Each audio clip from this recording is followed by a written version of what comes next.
working from? Are you working from your knees? Are you working from a desk? Are you working from a computer? Are you on the coffee table in a coffee shop? Are you going back to work half and half, full time, not at all? What is going on for you as a person? How do you manage working in different environments? How do you feel in those different environments? And do you think, are you feeling that you're very productive when you're moving and all that kind of things? Today, I've got a super Feng Shui expert. Amanda Peters is here. Hello, Amanda. How are you?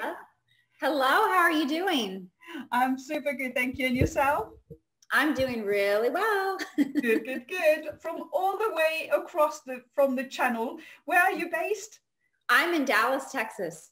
Right. So, you know, just a few miles between us, but it looks like we're next door to each other, isn't it? Just amazing, that technology. Amanda, you and I've met on Clubhouse and we started kind of doing some of the rooms together. And I absolutely love your Instagram. You know, you're an Instagram queen. Thank you. You know, I've been on there a long time, so I've had a little more practice. Definitely. One of the things that I wanted to chat to you about that kind of corporate spaces, and people are, you know, people are starting moving back into offices, but I think businesses have also realized that actually, all that we've managed to save some space, save some desks. Do we really need two floors of offices when we could really have one floor of offices? And we need to still have 2 meters, but then, you know, we could just have hot desking. How does that work with Feng Shui and the energy that you're creating in those corporate environments? Well, I would say that, you know, I was explaining to someone the other day that this whole going back to work feels a lot like a school dance. You know, it's that whole like early, like when the dance first starts, everyone's sort of trepidatious. Like, do I want to go out on the dance floor? Do I ask someone? You know? So there's like, I feel like we're going to be in stages of like that dance mode for the next several months, where by the end, everyone's dancing the last song and it feels like we've had a great time. There's just going to be a lot of different phases. And so I would say if you are an early adopter, right, like you're going back to the office space, it really is choosing the space that's going to be most supportive for you. Again, you're probably not going to be competing with a lot of people for real estate immediately, even though that may be eventually what happens as everyone returns. But you can really set up some simple rituals for yourself as you step back into that space and make the most of the area that you have. So if you don't have an office, say it's sort of a common corral area, you know, one of the simplest things that we can do is, we talk in Feng Shui a lot about being in command position, right. Yourself in the most empowered space. And so you do that by having like a wall behind you supporting your back, almost like that mountain, you know, that we talk about in Feng Shui, that mountain of support, or even a tall back chair, you know, if you can, facing where most of the energy enters the room. And this is really about being able to see opportunity, possibility, and having the time to respond efficiently. I would say too, if you can, you know, claim a little bit of space early, you know, on, so that you have a little bit of boundary, then that would be great too. Again, it just allows you to have a little bit of space to spread out. Creative space is really represented, or our creativity is really represented in those desk spaces. And so just making the most of what's available. I think that's something that we've taken away from this whole COVID experience, is that, you know, we were all forced to work from home, even if we'd never worked from home last year. And so people learned to be adaptable, to make the most of whatever they were given. And so, you know, you find the best available for you given the circumstances, and then that's good enough. And, you know, I think one of the great things about, you know, going back to work is that the real big win here is now you're having some of that boundary in terms of being able to leave work. Yeah. and go home and not feel like work is breathing down your neck in your personal space. Mm-mm-mm. Yeah, absolutely. I think that's probably what the biggest hindered, isn't it? Sorry, my French, sometimes I kind of get the words. I can't find the words. Oh, I've just blurred them. This is what's the issue is it? And I think also, I mean, now that people are having to go back, a lot of them are going to feel quite stressed about going back. Mm-hmm. You know, it's been a full year, over a year now, that they've kind of cocooned themselves in their home, and then that suddenly they have to go back there, and that's kind of you know, for a lot of people, that's going to be quite overwhelming of that thing. So would you suggest them to kind of have themselves to surround themselves with some of the things that perhaps they feel very comfortable with, so they can, you know, feel that they're safe and secured, their little things, that little space is theirs, isn't it? Yeah, I would say if you have space, you know, one of the best things you can bring in is a plant. I mean, I know that, you know, a lot of people became plant people this last year, but we're going back from COVID. A lot of people still have concerns about, you know, washing hands and social distancing and all that kind of stuff. So this is a situation where setting up your cubicle or setting up your desk space might be tricky because you don't want to have too many things that people are touching that you have to clean. But on the flip side, you can always bring in a plant. And here's what's great about plants.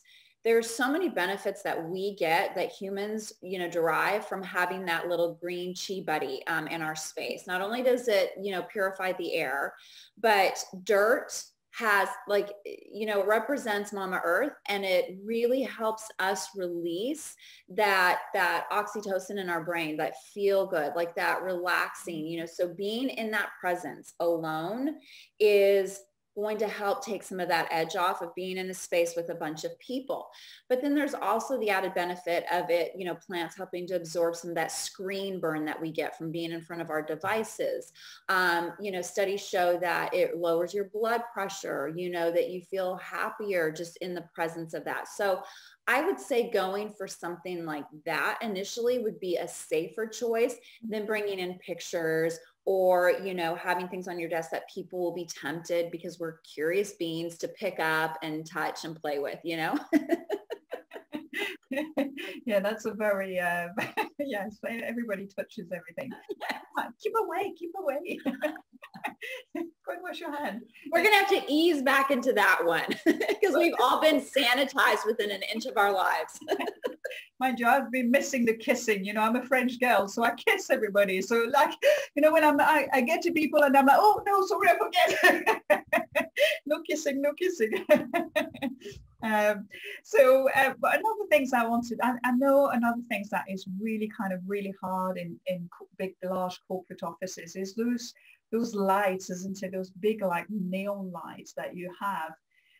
And that really kind of drains, doesn't it? When, you know, you could have headaches, you could feel that kind of drain in you. Is there any suggestion you can suggest to kind of make this, or what kind of suggestion could you have to actually help with, you know, that kind of energy coming from the top bottom? Yeah, I would say here are three things that come to mind immediately. One, if you are one of the first people back and you have options, go for the space that has more natural light, because that will offset that. It is that, you know, that fluorescent lighting is very harsh. In Feng Shui, we look at it as metal energy. So metal can be very cutting. Yeah. And initially, you know, we walk into bright spaces and we will, you know, people sometimes say they feel very energized. But in fact, what happens is, just like the day has a cycle, like the seasons have cycles, you know, you don't want to be in that, you know, that bright light all day. It can start to wear. That's where that exhaustion comes from, because it's just so demanding. Yeah. So natural light is fantastic. If you can't be by natural light, then get like a task lamp for your desk, something that sort of softens that light that's coming into your space, so it takes off some of that glare, and it's pointing down at your desk. And that's really great too for just staying focused.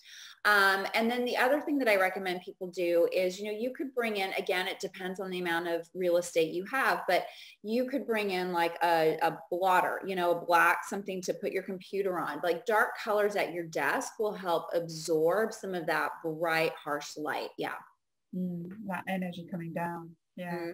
Brilliant. It's just a way to balance it out. It's sort of a yin yang balance, because again, I guess your first option could always be, can we do something about the lighting? I don't know that everyone is going to want to ask that question or that they're going to receive the answer that they're hoping for. Well, yeah, I mean, it's the same with air conditioning, isn't it? You go in those offices and then, you're just absolutely freezing. I was in the Philippines doing some work and in India, and both offices, you walk in there and you're so hot outside, you're coming in and it's absolutely freezing. And you've got people in the street walking with, winter jackets because they know they're going back in that office, which is absolutely freezing. It's ridiculous. That's pretty much Texas. The summer, you're bringing a heavy sweater everywhere because if you're sitting in a restaurant or movie theater, anywhere inside, you're going to get cold. That's not great neither, isn't it? I mean, really, it's one of those things. It's the air we breathe, and I'm a big fan of five senses. And so, and I'd love to see more office spaces actually using those five senses in terms of the smells that there is, and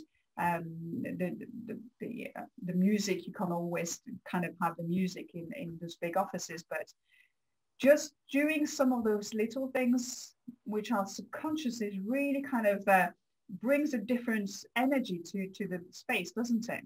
Mm-hmm.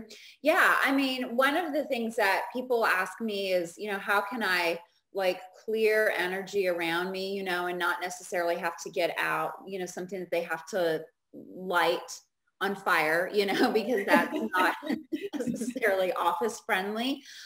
So one of the things I recommend people do is, and you can do it with essential oil, or you can even do it with just peel, but it's to work with orange. It can be really refreshing, re-energizing. It's great for I tell people, it blasts low vibe, low notes away. And so you can just peel an orange, put it in a bottle with distilled water, and then add a spritzer, and then you can just spray your space. And you can do it at the beginning of the day. You can do it at the end of the day. You can do it in the middle of the day when you need a pick-me-up. And you can do the same thing with like just the essential oil. But, part of that is just cleansing any sort of that, we see the physical residue of our living, right? Like we see the dishes, or we see the dust, or we see the, the mail that's sitting in a pile that we need to go through. But we don't think about the residue that comes off of our conversations, or stress, or, fear of getting sick, or, frustration from having been sick, all of the things that happen in the daily interaction that we don't see. And that has the same kind of residue. And we know it, and you know it in your home, because things will be going along really well. And then all of a sudden it seems like one thing after another starts, like what's happening? Have we been, are we in a bad luck spell? Are the stars not aligned? Is Mercury in retrograde? Which is everyone's question. No, that's not the reason for this. And really what it is it's just that we don't have any rituals, much less a lot of acknowledgement around cleansing that. And, one of the easiest ways to do it in our homes is just to have the window treatments or blinds open so the sun can get in, because the sun is such a great purifier. Opening windows so you get that changing of the guard. But when you're in an office, it's a little trickier. So again, going back to that plant, when I talk about being an air purifier, it's helping to kind of lift and cleanse and process energy. Anything that, belongs in Mama Nature's lane is always going to help us. It's always going to benefit us, because it's going to help not only create the environment that feels good and sort of softens us in terms of not being so stressed, but it balances out that yang energy of the hustle, of always being on, of the hyperconnectivity, of all the man-made features that we see in our space. You bring in plants, you bring in an orange, you bring in, flowers, you bring in maybe a rock that you got on a walk that is a paperweight on your desk. All of those things are actually going to help counterbalance that incredibly intense yang energy. And in the process, it softens you. But then it also is a great way to keep your space from getting too heavy on the heavy, you know, like you don't want to feel that stagnant energy just sitting on you. And so those are simple things to do to just clear the space. And they're really, you know, I say simple, meaning they are actually pretty easy to do, but making yourself honoring those rituals is the tricky part. Yeah, that's right. It's it's becoming a habit, isn't it? Rather than just, oh, I should be doing that. Well, no, you know, do it don't have to even think about it. You just do it. Yeah. Like brushing your teeth. Like it just cannot be something that feels so negotiable, you know?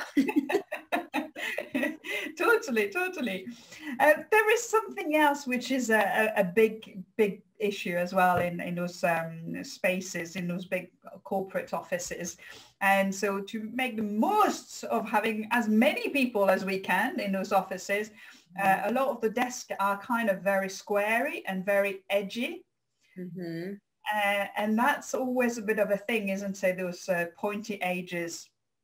Yeah, I mean, you know, people, so here's what's interesting is if you just watch people, you'll notice that we naturally move away from anything that's a point at us. In fact, this was about a year ago, right before COVID, I was in a producer's office. We were talking about a project and his desk, you know, was in the middle of the room, but over here he had like an L-shaped sort of love seat. And the point of his desk went right to that nook of the love seat, that middle section. And I asked him, because we were having a conversation about Feng Shui, I asked him, how many times do people sit there? And he's like, not often, but when they do, they get really fidgety. And I was like, yeah, it's because that energy coming off feels like it's attacking them. It's uncomfortable. And so naturally, we tend to avoid anything that our subconscious interprets as danger, you know, and it can be something that's subtle. So when you're working in a space like that, you know, the further away something is, the less dangerous it becomes. But if you find yourself fidgety or uncomfortable or unable to stay focused, look around and see if you have any of those pointy edges and see if you can't move. Sometimes it's just moving your chair over a little so you don't have that point coming right at you. Yeah. And just going straight through you without knowing it, isn't it? And that's what Feng Shui is about, isn't it? It's that energy, it's that unknown, that unseen, and then it's happening all around us, is that energy, isn't it? It's the She. Yeah, it is. No, you know, in my class, I do teach, you know, the way I approach a consult, and we talk about the mat first because that's what everyone knows. But for me, the Chi is where the conversation actually begins. It's like, how is the Chi working? And then what are all the different parts of understanding that Chi? And that applying to the mat is really the way that Feng Shui, I think, is supposed to be interpreted. I mean, I don't mean like my way is right. I just mean like at the end of the day, Chi is going to be the overriding principle that we're really focused on because it's it's the living force that's believed to be inherent in all things, you know? And so, you know, it just applies to everything. Yeah, absolutely. No, it's true. And also, I mean, I know you're very big on the 5 elements as well. It's, you know, it's so using that, what's happening in nature and what nature's given us and bringing it in. So we find that harmony and that balance. Do you want to tell us a bit about the 5 elements? Yeah. So, you know, you have the 5 elements and they're considered the building blocks of the universe. The thing that I love about the 5 elements, and they can be, you know, I'll totally fess up. They were the last thing I learned in Feng Shui because they were so confusing to me. It wasn't learning the 5. It was understanding all their cycles and then trying to figure out, wait, so I'm supposed to just have one element in one part of my house, you know, the way that books will tend to make it sound very prescriptive and exact. And so I sat down with a teacher and I was like, okay, tell me everything. Like, and I just studied and, you know, really endeavored to get it. And once you get it, it does make a lot of sense, but it can be tricky. So if people are like, yeah, I'm not following, that's normal. But you have these 5 elements. And what I love about them is that for each of them to become, they require energy from their predecessor. So to me, they are the ultimate checks and balances, right? Like everyone keeps each other in check. So you have water, you have wood, you have fire, you have earth, and you have metal. And every single one of them have different, you know, I call them dating profiles. They have different personalities and superpowers. And the reason they're so important is because they influence and inform how we feel. So a really good example, yesterday, someone in a class that I was teaching was talking about weight loss. And she's like, so what do I need to do? And I was like, I want you to work with the element wood. You know, when you think about wood in the cycle, wood breaks through earth, and earth tends to be very, you know, it's stabilizing, but it's sort of, it sits still, it's grounding, right? And sometimes when people are struggling with weight, there's a lot of earthiness in them or around them. And when you think of a tree growing in the ground and those roots breaking up earth, that wood is the energy that's going to help move you through sort of, you know, the changes you need to make, right? Like Feng Shui itself is not going to magically make 20 pounds come off you, but it is going to trigger opportunities for you to make that possible. If you look at all the elements, they're associated with a different season. They're associated with different colors. They're associated with different parts of the map. I mean, it is just like, if you want to geek out, it is totally possible to do it.